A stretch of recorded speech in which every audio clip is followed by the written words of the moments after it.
The glass doors slid open, and in that instant, the crowded bank lobby seemed to freeze, not because a powerful figure had entered, but because of the cold silence surrounding a weary stranger. His faded shirt, worn leather shoes, and salt and pepper hair framed a tired face. He looked no different from an ordinary customer, perhaps even less than that. Yet no one in the lobby knew that the man was Gabriel Torres, 52 years old, chairman and founder of the very bank they were working in. The security guard at the door frowned, gripping his radio as if Gabriel were a suspicious intruder. The receptionist glanced at him for a second, then quickly turned away to greet the businessman walking in behind him, dressed in a sharp suit with a gleaming watch. "Good morning, sir. Welcome. It's our honor to serve you." Her voice was soft and sweet as honey. To Gabriel, not a smile, not a word. Gabriel nodded slightly, forcing calm. He had felt this before, many years ago, when he was just a poor student lining up to apply for a loan, trembling with a savings book holding only a few small bills. Back then, the bank had looked down on him, and now, in the very empire he had built, the memory returned like a knife carving into old wounds. "Excuse me, I'd like to make a withdrawal," he said quietly, his voice steady but clear. The receptionist's smile vanished instantly. She sighed and replied curtly, "Sit down and wait. Someone will handle it eventually." Eventually. The words hung in the air like a sentence. Gabriel nodded, offered no protest, and quietly took a seat in the row of cold plastic chairs. From the corner of the room, Gabriel watched. An elderly woman shuffled forward, her hands trembling as she held out an old paper passbook, asking to withdraw a small amount for basic groceries. The teller never lifted her head, her voice sharp. "Do you have the mobile app? No? Then you'll have to wait." The old woman's face flushed, her eyes dropped, her frail body folding inward with shame. A young man in worn shoes clutched a loan application to fix his small truck.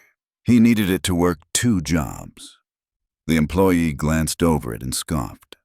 "People like you usually default. Don't waste our time."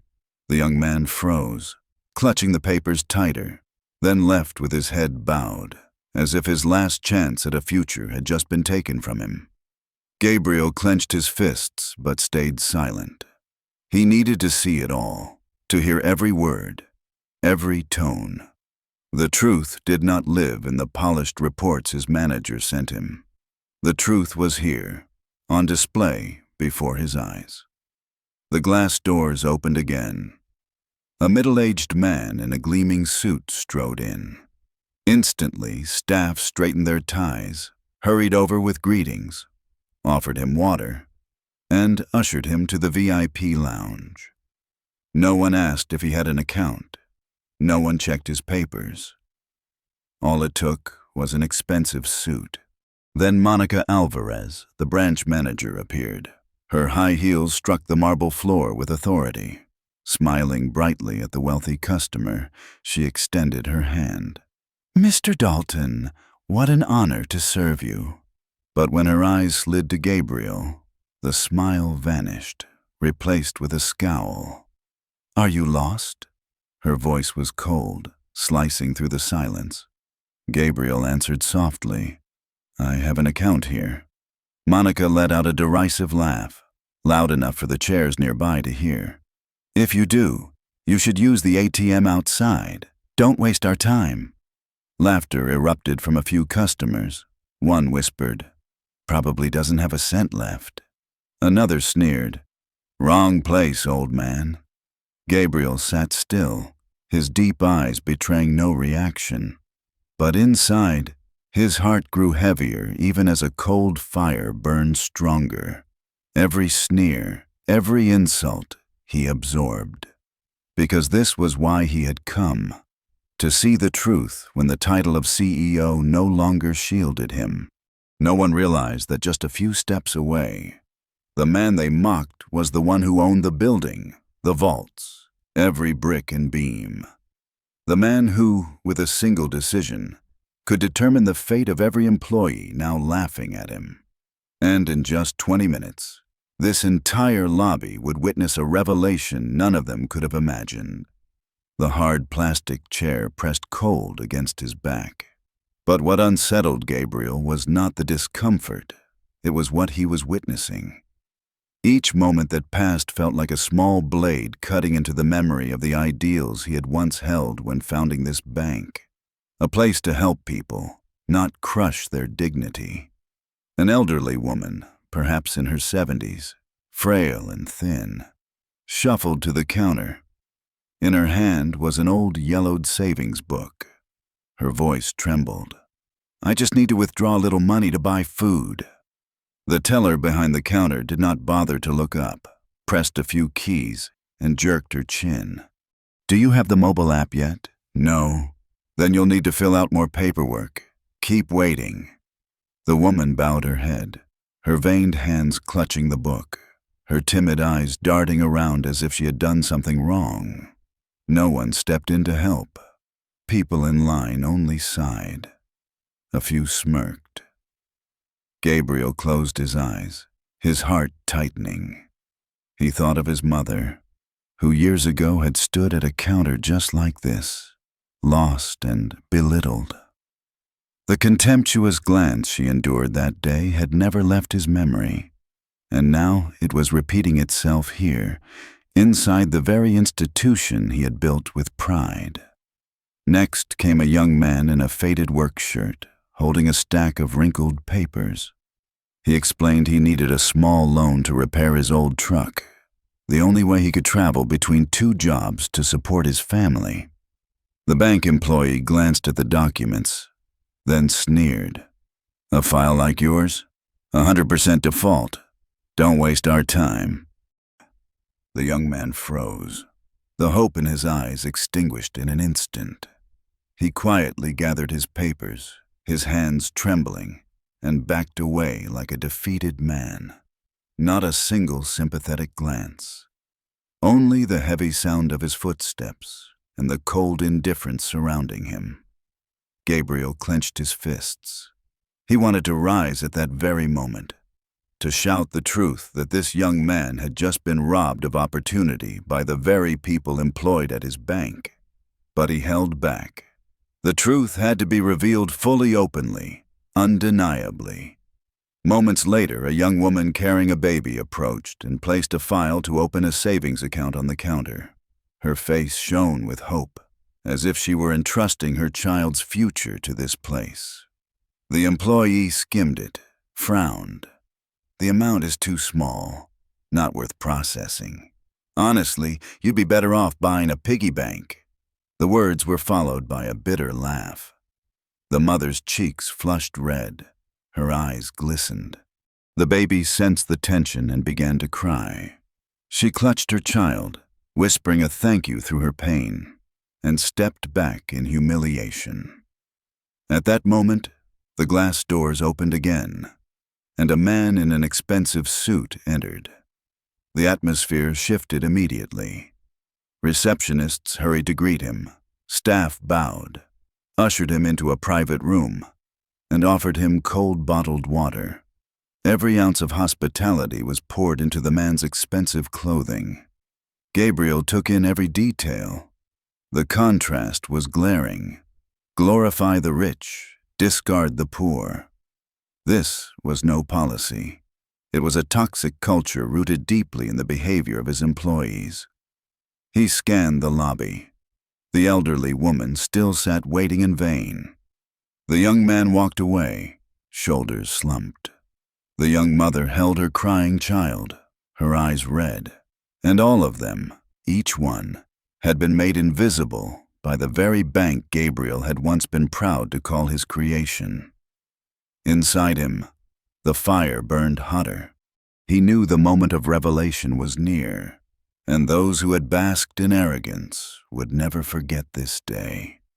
The sharp echo of high heels struck against the marble floor. Each step landed like a hammer, pounding into an atmosphere already heavy with tension. Monica Alvarez, 45, branch manager, appeared with the polished smile she had perfected in hundreds of meetings. The lights gleamed off her expensive suit, and at once every employee straightened their posture, like pawns aligning as the queen walked past. She approached the VIP guest with a voice dripping warmth. "Mr. Dalton, it is an honor to have you here. Please, come into the private lounge. Fresh coffee is waiting." Staff swarmed around like bees to honey. Bottled water, chilled towels, a cascade of luxuries assembled in an instant. Dalton only needed to nod, and everything revolved around him.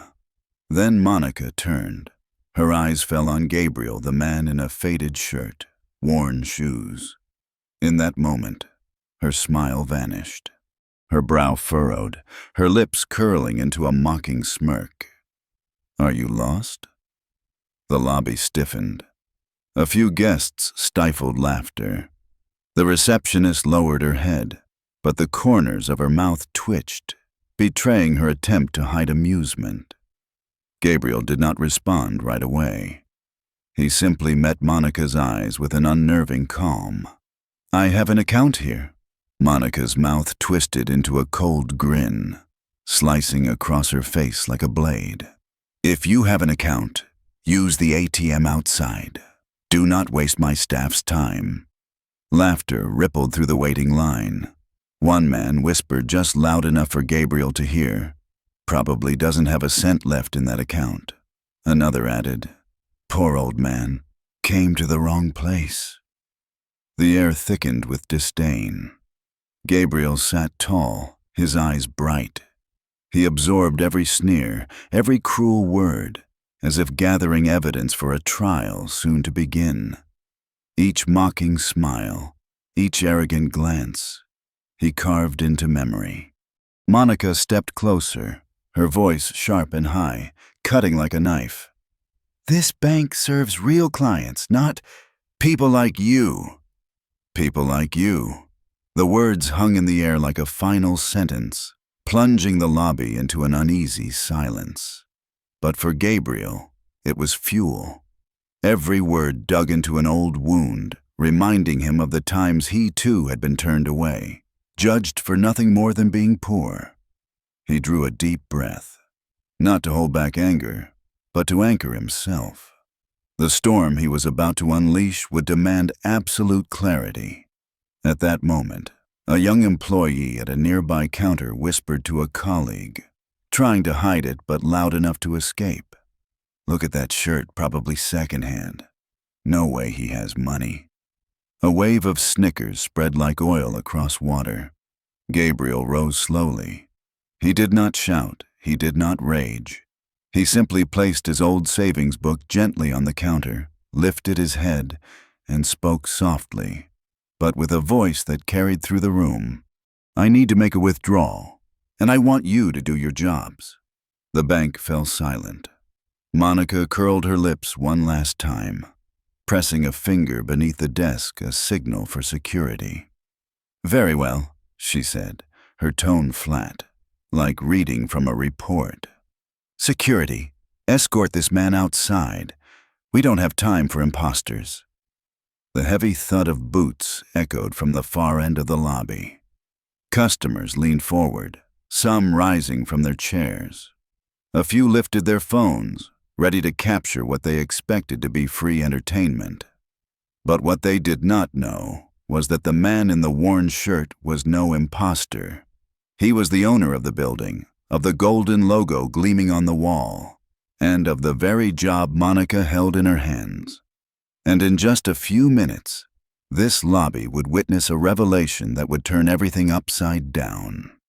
The heavy thud of security boots struck the marble floor, each step like the drumbeat of a sentence already passed. Two large men in dark blue uniforms pushed through the crowd, moving toward Gabriel. A light tap on his shoulder was all it took for the entire lobby to erupt in whispers. "They're throwing him out." "Knew he was a fraud." A teenager grinned, raising his phone high, the lens tracking every slow step to capture what he hoped would become a viral clip. Gabriel did not resist. His steps remained slow and measured, one hand clutching the old yellowed savings book. Every laugh, every jeer, he absorbed quietly, like an accountant collecting receipts, because he knew all those sneers were about to become evidence against them. Behind him, Monica folded her arms, her lips curling in a victorious smile. "We must uphold standards," she said loudly enough for the entire lobby to hear, as though she had just performed some noble duty. Employees nodded. Customers forced uneasy smiles. None of them realized that the standard she boasted of had become nothing more than a mask hiding cruelty. The glass doors slid open. A gust of city air swept in, carrying dust and the noise of traffic. To passers-by outside, it was nothing more than a middle-aged man being escorted from a bank. But for those inside, it was a spectacle, a public humiliation staged for all to see. Gabriel stopped just before the threshold. Reflected in the glass, he saw himself, a wrinkled shirt, scuffed shoes, a face that seemed anonymous.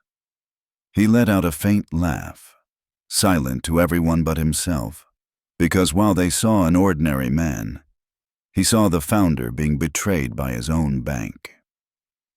"Please step outside, sir," one guard said firmly but politely. In his eyes, there was a trace of sympathy, as if he knew this man was no troublemaker, only a harmless customer. But orders had been given, and he had no choice. Gabriel nodded slightly and stepped out. The glass door closed behind him with a heavy thud, sealing him off from the world inside. Inside, a few people still chuckled. Outside, the cool air washed over him, calming, steadying. He straightened, lifting his eyes to the golden logo of the bank, the very name he had written with his sweat, his blood, and his youth. Then he pulled out his phone. His voice was low, steady, without a trace of hesitation. "Sarah, prepare an emergency connection with the board of directors, 20 minutes from now, and make sure the communications team is there." There was a pause on the other end. Then a quiet reply. "Yes, Mr. Chairman." Gabriel ended the call, slid the phone back into his pocket, and placed his hands in his trousers as he stood watching through the glass. Inside, Monica was still smiling, telling staff she had protected the brand, while the lobby carried on, swirling in its own unconscious arrogance. They had no idea the clock had already started counting down. In 20 minutes, those mocking laughs would become a living indictment. In 20 minutes, the bank would never be the same again. The wind outside whipped dust against Gabriel's worn trousers as he leaned against a lamppost, eyes fixed on the glass doors. Inside, everything carried on as though nothing had happened.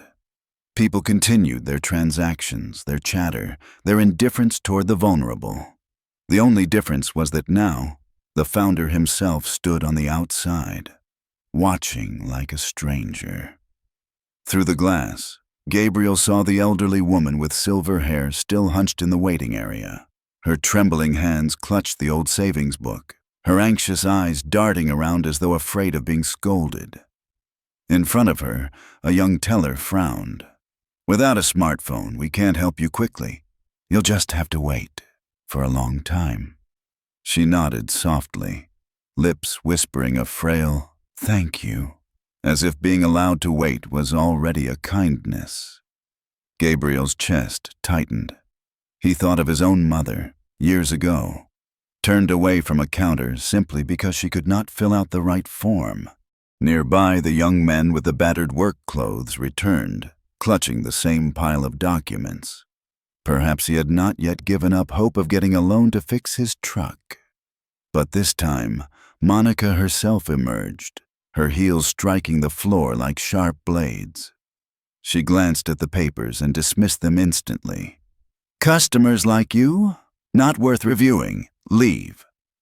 The young man froze, his face flushed red, but unable to speak. He hugged the papers close, turned away, his shoulders trembling. Gabriel caught the glint of tears in his eyes, though there was a stubborn resolve there too, as if he was forcing himself to swallow the humiliation whole. Then a young mother stepped forward, cradling a baby still in diapers. Her face was bright with hope as she asked to open a small savings account for her child's future. The teller barely looked and chuckled. With so little, why bother? Buy a piggy bank instead. Laughter broke out from a few nearby customers. The woman blushed, holding her child tightly, hurriedly gathering her papers while whispering an apology, as though she were at fault for daring to dream too much. At that moment, a middle-aged man in a polished suit walked in. The entire room shifted. Monica emerged from her office, beaming. "Welcome back, Mr. Dalton. We've prepared a private room, with hot coffee waiting." Staff pulled out chairs, offered water, and even other customers stepped aside to clear the way. The contrast was glaringly raw. The wealthy were exalted. The ordinary were trampled. Gabriel watched it all in silence. Every detail was a blade to his heart, but also another piece of evidence he needed. He no longer had to ask where his bank had gone wrong. The answer was laid bare. The culture of service had rotted from the roots. He glanced at his watch. The second hand ticked slowly. 15 minutes left. Every sneer, every laugh, every dismissive shake of the head. Soon, they would all turn like arrows, piercing the very people who had cast them. Gabriel drew a deep breath and lifted his eyes to the golden logo gleaming on the glass wall. That logo had once been a symbol of trust. Now it looked like a mask, hiding the fractures beneath. In just a short while, that mask would be torn away. And when it was, everyone inside would be forced to confront their true faces. Right there, in the place they believed themselves untouchable. The clock struck its destined mark. 20 minutes had passed. The glass doors opened once more, and this time, every eye in the lobby turned in unison. The man in the faded shirt and worn shoes, the same one who had been thrown out, was back. No one could believe it. He had not changed his clothes, had not tried to disguise his simplicity. His stride was slow, steady, but every step struck the marble like a hammer, rousing the dormant souls inside the bank. Whispers rippled through the air like an underground current. "Why's he back? Doesn't he know shame? This time they'll toss him straight to the curb." Monica Alvarez's brow tightened, her lips pressed thin, her voice cut like a blade. "He came back? Who allowed this?" The two guards glanced at each other, waiting for her order, but Gabriel paid them no attention. He walked directly toward the main counter, where the light overhead reflected off the golden bank logo that gleamed like a false sun. He laid a thick envelope on the counter. This time, it was not an old withdrawal slip, but a stack of official documents stamped in red ink. The lobby leaned forward, straining to see. Gabriel lifted his head. His voice was low but clear, each word slicing into the heavy air. "I'm here to withdraw funds, and this time, not a small amount." The teller froze, then, with reflexive disdain, waved him off. "These papers look messy. I don't think they're valid. Try another bank." A wave of stifled laughter rolled through the crowd. Monica strode forward, her voice sharp with both irritation and contempt. "Enough! Someone like you doesn't have an account here. Stop wasting our time." Gabriel did not argue. Calmly, he reached into his jacket and produced a metallic black card. The room fell silent. A few customers murmured, A black card, only the ultra-wealthy have those. Monica let out a brittle laugh, clinging to her composure. Anyone can print a fake. Don't think such cheap tricks will fool us. Gabriel said nothing. Instead, he placed a gleaming silver business card next to it. The letters were unmistakable. Gabriel Torres, Chairman and Chief Executive Officer, Torres National Bank. The lobby exploded into stunned silence. Employees froze, customers gaped, and Monica's face drained of all color. At that moment, Gabriel pressed a button on his phone. A voice from the board of directors echoed through the speaker, filling the lobby. Chairman Torres, we are monitoring live. Your surprise inspection has begun. This entire branch will be recorded publicly. Gasps, the screech of chairs against the floor, hurried breaths. Some customers quickly lowered their phones, but it was too late. Everything had already been broadcast to the board. Gabriel looked around. He did not need to shout. He did not need to rage. His quiet words cut deeper than any raised voice. 20 minutes ago, you thought I was no one. Now, I stand here as the man who owns this bank, and all I have seen in your eyes is contempt for the very people you are meant to serve. The lobby went still. Monica trembled, stammering, unable to speak. Employees dropped their gazes, unwilling to meet his eyes. But the customers, the elderly woman, the young mother, the laborer, lifted their heads. For the first time that day, they no longer felt invisible. The clock on the wall ticked a long, heavy beat. Then Gabriel stepped closer to the counter, placing both hands firmly on the polished surface. His gaze locked onto Monica. Now, he said, voice steady as steel, let's see whether this bank truly serves money or people. The air inside the bank lobby was so thick it was hard to breathe. Every eye was locked on the man in the faded shirt who had just revealed his true identity, Chairman Gabriel Torres. Monica Alvarez, the very manager who had ordered him thrown out minutes earlier, stood frozen in place. Her face had gone pale, her hands hidden behind her back to mask the trembling. Gabriel did not shout, did not rage. His voice was low, steady, but every word struck like steel. Bring me the complaint records of this branch, all of them, for the last 12 months. The demand fell like a verdict, shaking the room. Employees glanced at one another, no one daring to move. Monica quickly stepped in, desperate to salvage control. Mr. Chairman, those are internal documents. With customers present, it could cause misunderstanding. I think— No thinking, Gabriel cut her off. His fingers tapped the counter, each knock sharp and final, like a judge's gavel striking her spine. Do it! The loudspeaker crackled once more with the cold voice of a board member. Order from the chairman! Execute immediately! There was no escape. A young employee slid into his chair, hands trembling as they hovered over the keyboard. Keys clattered, the screen lit up, and a ripple of dread spread across the lobby. Lines of data poured down endlessly. Discrimination against customers, delays in processing, arbitrary rejection of applications, verbal abuse. The young man's voice cracked as he read. In the past 12 months, there have been 17 official complaints, most directly involving the branch manager, Mrs. Monica Alvarez. The words detonated like an explosion. Customers gasped. Employees dropped their heads.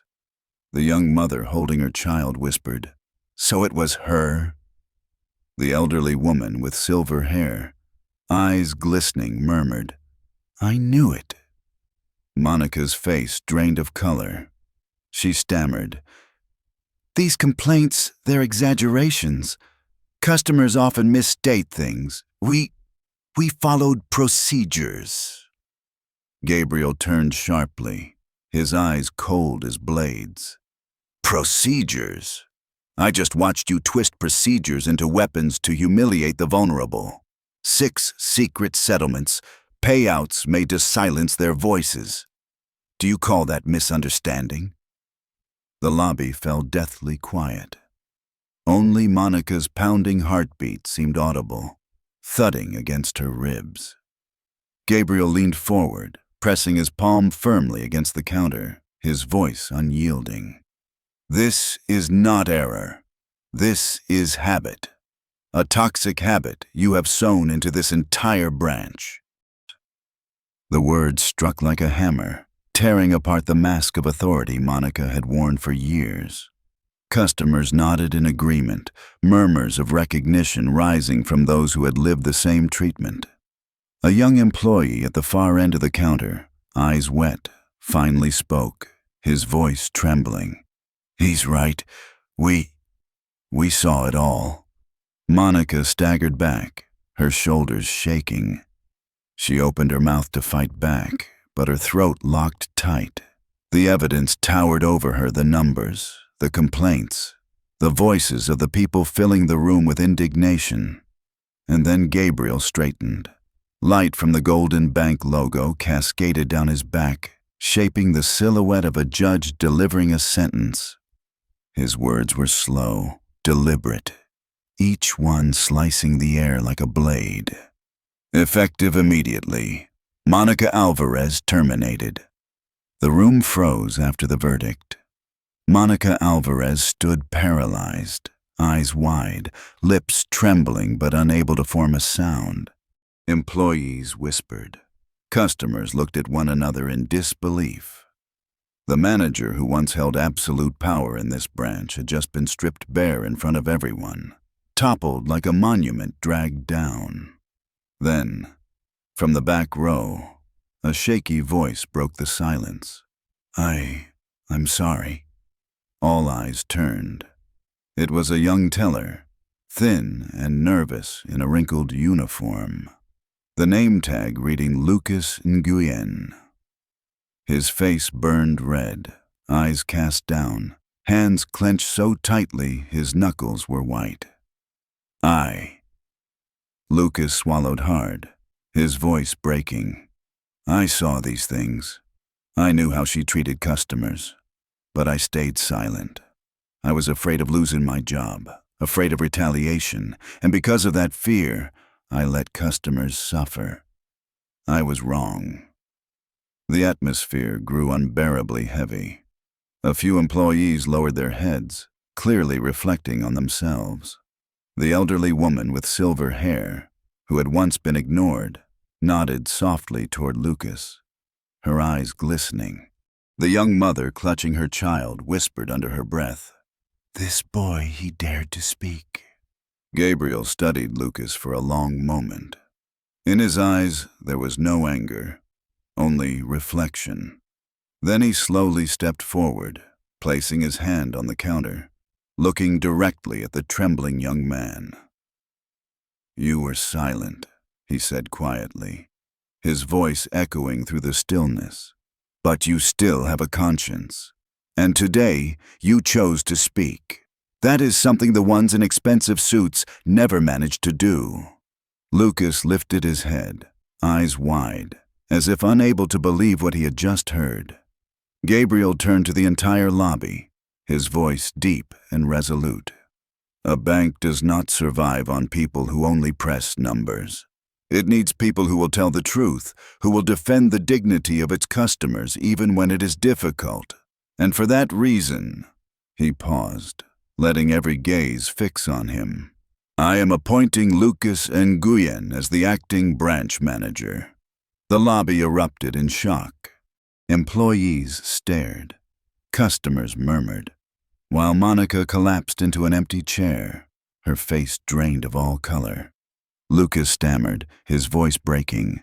"Chairman, I don't deserve this. I'm just an ordinary employee." Gabriel raised his hand, cutting him off. "Deserving has nothing to do with being flawless. It is about daring to be human, daring to listen, daring to care. That is the true essence of leadership." The first applause came softly, then grew louder, spreading across the room until it filled the entire lobby. The clapping was not for power, but for a spark of hope lit in the darkness. Lucas bowed his head, eyes wet, whispering almost through tears, "I won't let you down." Gabriel nodded, his gaze deep yet softened. He knew that in this moment, a seed of decency had just been planted amid the ashes. And from that seed, one day, this bank could rise again, not on marble walls, but on the trust of its people. After Gabriel announced Lucas's appointment, the bank lobby still echoed with applause. But this time, it was not merely support for a decision. It was the release of people who had long been treated as insignificant. Then, one by one, faint but weighty voices began to rise. An elderly woman with silver hair, clutching her worn savings book, slowly stood, leaning on her cane. Her eyes glistened with tears but shone with clarity. "All my life, I have been treated as a burden. Every time I walked into a bank, I was afraid of being a nuisance, afraid of being looked down on. But today at last, someone sees me." She turned to Lucas, her voice trembling. "You helped me fill out the forms. You did not mind taking the time. Thank you for letting me feel that I still exist." Applause spread again, gentle yet deeply moving. A young man in an oil-stained work shirt stepped forward. His face was tense, his voice rough. "I came here only to ask for a small loan. I needed a truck to keep working, to feed my family, but I was pushed aside like a beggar.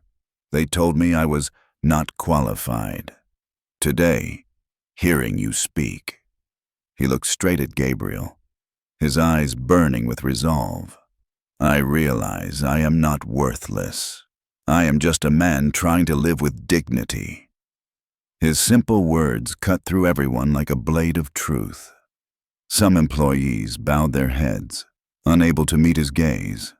Then the young mother stepped up, still cradling her infant son. Her cheeks flushed, her voice choked yet unyielding. "All I wanted was to save a little money for my child, even if it was small. But they mocked me, told me a piggy bank was better. I felt ashamed, ready to walk away. But today, I heard Mr. Torres say, 'Dignity is not negotiable.' I will never forget that, because my son deserves to begin with trust, not humiliation." The child suddenly giggled in her arms, the pure sound like sunlight breaking through heavy clouds. Many customers wiped their eyes, nodding in agreement. Gabriel listened to every word, his gaze deep but no longer burning with anger. He no longer saw small customers, but human beings, each with a story, each carrying pain the bank had rendered invisible. And now, they were reclaiming their voices. He stepped to the center of the lobby, his voice steady and resonant. "A bank holds money, but people hold trust. Lose money, and we can earn it back. Lose trust, and we are bankrupt forever. Today, I am not here only to expose mistakes. I am here to affirm, no one among you is invisible. No one deserves contempt because of a small balance or worn clothes. Every person who walks through these doors carries a value that cannot be measured in numbers." The bank fell into a sacred silence. Those who had once been overlooked, dismissed as not worth it, now stood taller, their eyes brighter. Lucas swallowed back tears, nodding again and again, as if promising everyone that he would never let them disappear again. And in that moment, the arrogance that once filled the room vanished. In its place remained something simple yet priceless: recognition, trust, and hope. The entire bank lobby seemed to stop breathing. Confessions, tears, and the echoes of applause still lingered in the air. Every gaze turned toward the man in the faded shirt, no longer seen as an outsider, but as the true owner. Gabriel Torres stood at the center of the lobby, tall and lean, yet commanding like a pillar. He drew a deep breath, his voice steady and resonant, slow but unyielding. Today, we have witnessed a painful truth. This bank has forgotten the reason it exists. We hold money, but we have lost something far more important: trust. He paused, his eyes sweeping the room. Monica sat slumped in a corner, her face pale. Employees bowed their heads, unwilling to meet his gaze. But across the room, the elderly woman with silver hair, the young worker, the mother holding her child, their eyes shone brightly, waiting for a promise. Gabriel took out his phone, turned on the speaker, and his voice rang out across the hall. The board of directors is listening. From this day forward, every customer complaint will be made public. No more internal secrets. No more silencing voices with compensation. Every grievance will become a mirror for us to correct ourselves. And he stopped, locking eyes with Lucas, the young employee standing upright, his heart pounding. We will change how we measure success. Not just revenue, not just account balances. From now on, the true measure will be the respect each customer receives when they walk through these doors. Applause erupted again, no longer hesitant. It spread through the hall, strong and relentless, like a wave of release. Lucas's voice broke with emotion. "Mr. Chairman, I will not let you down." Gabriel nodded gently, placing a firm hand on his shoulder. "Remember this, leadership is not about being perfect. Leadership is about having the courage to listen." He turned toward the customers, his voice warm yet resolute, as if sealing a promise. "To the elderly, you are not invisible. To the parents, your sacrifices will always matter. To the workers, to the students, your dreams are not small. Human dignity is never something that can be bargained." No one spoke. Many wept silently. A small boy in his mother's arms clapped his hands in rhythm, innocent and pure, as if reminding the entire room that true change begins with the simplest gestures. Gabriel drew a long breath, slid his phone back into his pocket, and walked slowly toward the door. There was no more laughter, no more whispers. The guards stood firm and bowed their heads slightly. Employees stood frozen, as if they had just witnessed a storm sweep away every trace of arrogance. The glass doors opened once more. He stepped outside, the afternoon sun casting a long shadow across the pavement. Behind him, the bank lobby was silent. But within that silence, something had changed forever. Trust had been restored. Gabriel turned back for one last look, his gaze distant but steady. "Money can be lost and earned again," he whispered. "But once trust is gone, it is bankruptcy. Forever." The doors closed, but his words lingered, like a new declaration, written with truth, courage, and human dignity. In the world of finance, people often speak of profit, growth, and cold numbers. But today's story has proven a simple truth. A bank is not built on money. It is built on trust. When an institution forgets that, no matter how impressive the numbers may look, they are nothing more than paint covering rot beneath the surface. Gabriel Torres did what every leader must remember. True power does not lie in a title or a black card, but in the ability to restore human values in a system that has lost its soul. And when trust is returned, only then is a bank truly wealthy. If you too believe that respect must come before money, Hit like and subscribe to continue joining us in uncovering the truth and affirming human dignity. And before you leave, drop a comment with the phrase, "Keep the trust," as a reminder to one another that no currency is more valuable than trust.